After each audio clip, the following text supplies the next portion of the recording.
So,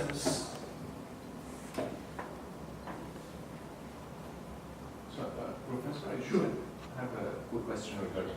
So, last time we took Riemannian geometry, right? But there's also something called sub-Riemannian geometry. What's the we can difference? offline. Oh, So, yeah, control affine systems. Systems on this form: x dot equals f of x plus mgj of x.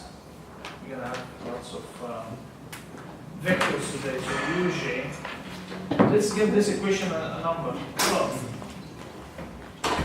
You remember how we define a control affine system? So we define it by what?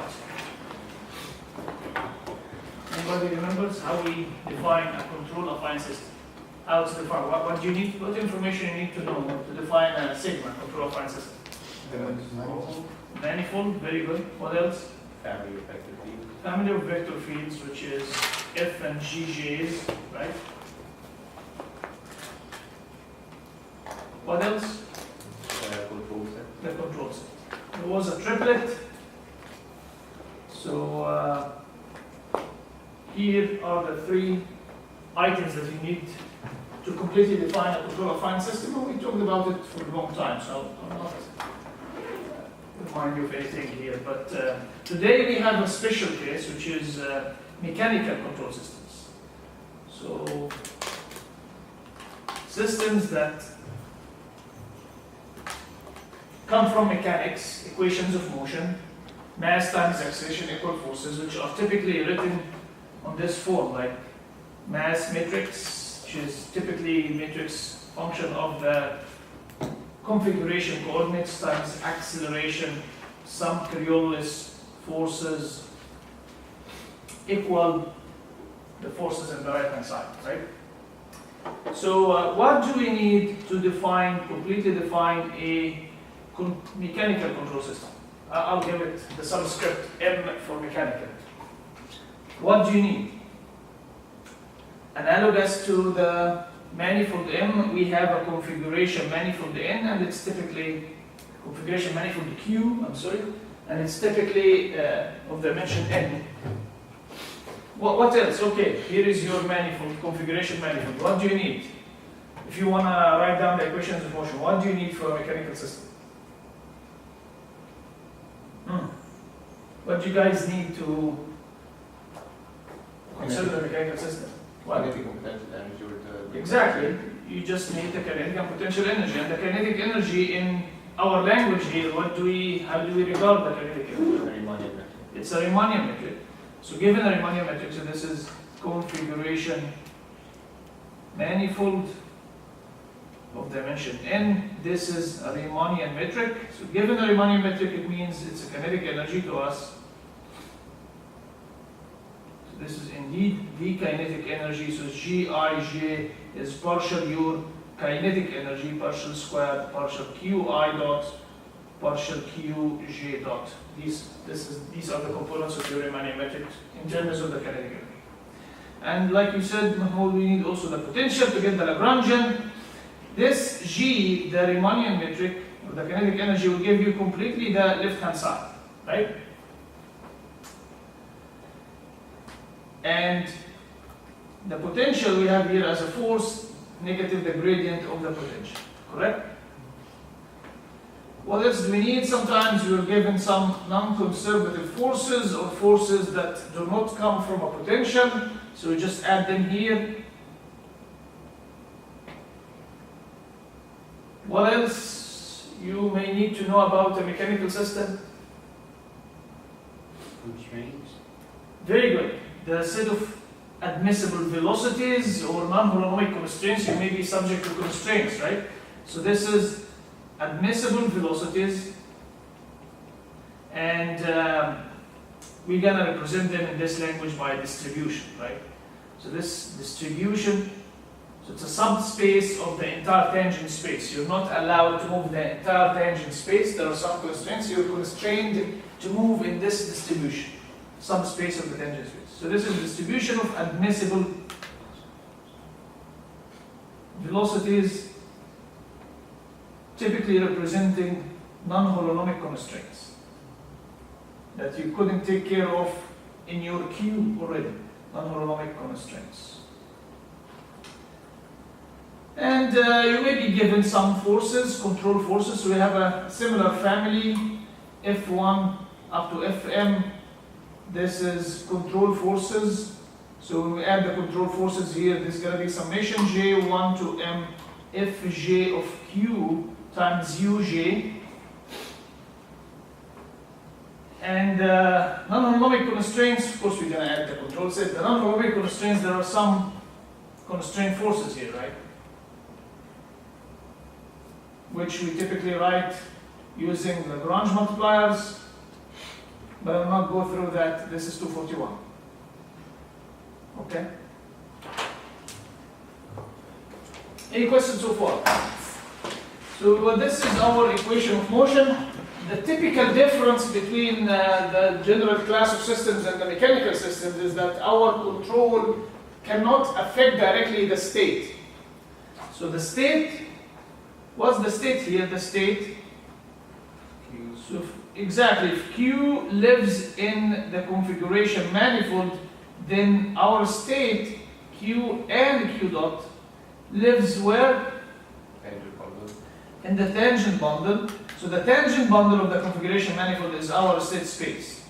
This is our state space. So for the general class, we assume that our input directly affects X or the rate of change of X. Here we cannot assume that because in mechanics we typically have authority over forces. We apply forces and the forces do not directly affect the rate of change of Q's. They give you accelerations, right? Rate of change of Q dot. So we have one integrator cascade, okay? It's a special type of the star. You can treat it as star perfectly fine, but today we want to shed some light on how you get when you focus on this class of systems. So I will just ignore the non-conservative forces for the moment. And like I said, if you don't like to ignore it, that's perfectly fine. Keep everything and treat it as star. Any questions so far? So let's see what do we get for a mechanical system. I will invert this to have Q double dot plus M inverse C of Q and Q dot equals negative M inverse again gradient of V of Q plus summation M inverse Fj Uj. And these are functions of Q's. J runs from 1 to M. I will call these guys, these new vector fields, which now represent control accelerations, not forces. I divided by the mass. I will call them Y's. Okay? And here is a very interesting result. Let's give this equation a number, like 1, for example.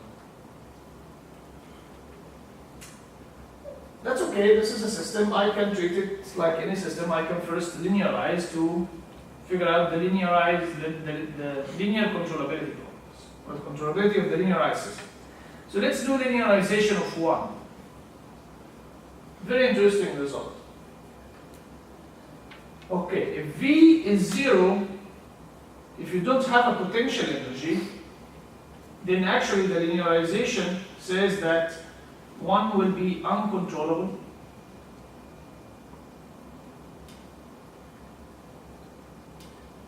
If M is less than N. For any underactivated system. Very interesting result. If you don't have a potential energy, if you don't have, remember potential energy is just drift, right? This is a gravity, spring force, or whatever. You have no control over it. But it helps you significantly in ensuring controllability. Again, this is another form of relying on the drift to get controllability. You will never get controllability in the linearized sense unless you have control inputs that are equal to your degrees of freedom. N is not the dimension of the state space here, right? What's the dimension of the state space? 2n, right? Okay, this is the degrees of freedom. So this is there are several definitions of under actuation, but the most common one is this. Under actuation means is your M, the number of inputs is this, then the number of degrees of freedom. So this is twice the degrees of freedom, right? Okay, so if you don't have a potential, things are harder, so let's focus on the hard thing. Again, if not, treat it as general. So let's here focus on those with V tsawi 0 equals 0. If not, treat one generally as star, okay? The general case, like we studied before. So let's focus on this guy and just omit V. So we have Q double dot, and not to repeat, can you give me an expression for these guys?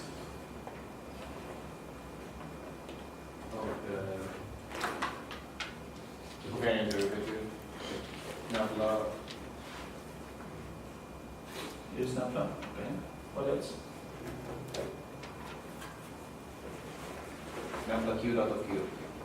Right? This is your total acceleration. I divide by the mass. Right? The forces on the right hand side, this is the total acceleration on the left hand side, and this is what we call the geometric acceleration. And like I said before, interestingly, we don't have a coordinate free expression for the double dots. If you transform them, they will look differently.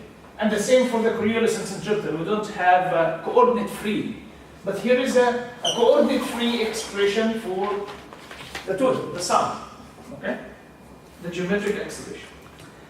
So without loss of generality, or if we focus on these guys, our equation of motion looks like this. Nabla gamma prime is equal to summation j equals 1 to m yj of q uj.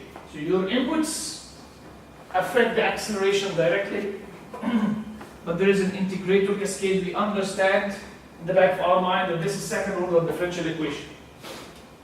If it's 0, the right hand side, we get what? Geodesic. Very good. This equation is important. Let's give it a number like 2. So I'm going to have a special class of mechanical system completely defined by what? Of course, the configuration manifold of dimension n, and what else? Riemannian metric or nabla. They are equivalent. So this guy or the Riemannian metric. There is no potential, we said, and we have the distribution of admissible velocities or non-harmonic constraints. The family Y, which is control accelerations, and your control set. We will focus, so the rest of today's lecture is about this. If you have a system that needs extra features, go to the general class and treat it, that's fine. But here let's extract what are the features for a mechanical system coming from mechanics. Any question so far? Okay, so this equation number 2, which is reminding you this was what? Q double dot plus M inverse C Q and Q dot equals Yj, Uj, and we have a summation.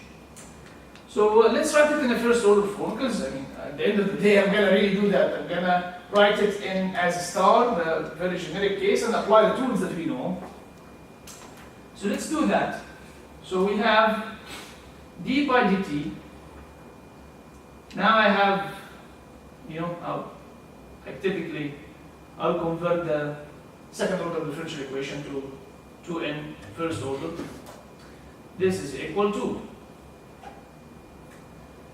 So this guy is just q dot, nothing fancy. And here is negative m inverse C, Q and Q dot, plus these guys are zeros and these guys are just YJs of Q. We have summation here. Any question? YJ has to be of Q. It can depend on the Q dot. Yeah. And this is typically the case if you, this is what Bulu denote as simple mechanical systems. simple means typical. I would say typical better than simple, because simple indicates that it's really simple. It can be a very complicated system, but you have to come up with special cases to have the control accelerations depending on velocities. So in solving our problem in mechanics, I never seen that, even for complicated systems like multi-degree of freedom, multi-body problems like flapping wing microwave vehicles and stuff. It's typically linear and it's typically in configuration coordinates, no dependence on q dots. Okay, so this we will call this vector field, well, it's yj, but it's now lifted. So they call it the lifted version of it. What do you mean by lifted? Because yj is in the components. Yj lifted is 2n, so it's actually acting on what? This is a vector field on what space? Tangent bundle, yes. Right? It has 2n components. So, what's the tangent of the tangent bundle? Again, it's a manifold with dimension 4n. Yeah, that's okay. You keep doing it. And you need it here because this guy maps your manifold to the tangent of it. This guy has a special name. It's S. We call it S. Okay? I mean, it doesn't matter then. The name is geodesic spray. Geodesic spray of nebula. Why is that? Let's see. Let's assume that this guy is 0. And we solve the differential equation x dot, so this is x dot equals S. What do you get out of that? Geodesic. The geodesic, right? So the integral curves of this guy, the integral curves. Integral curves are in the big manifold, TQ, so it's position and velocities. If you project them on the position only, the integral curves projected, so it's integral curves projected on Q, just look at the position, they are geodesics, right? Geodesics of what? Of nebula, right? In Q. Any question about that? We call it geodesic spray. That's okay, just an annotation. We know it's Q dot and M versus C. Engineering wise. Any question? Please, if you have a question, just stop me. Even if you didn't study anything from before, just fine. Why the spray? I don't know. I don't know.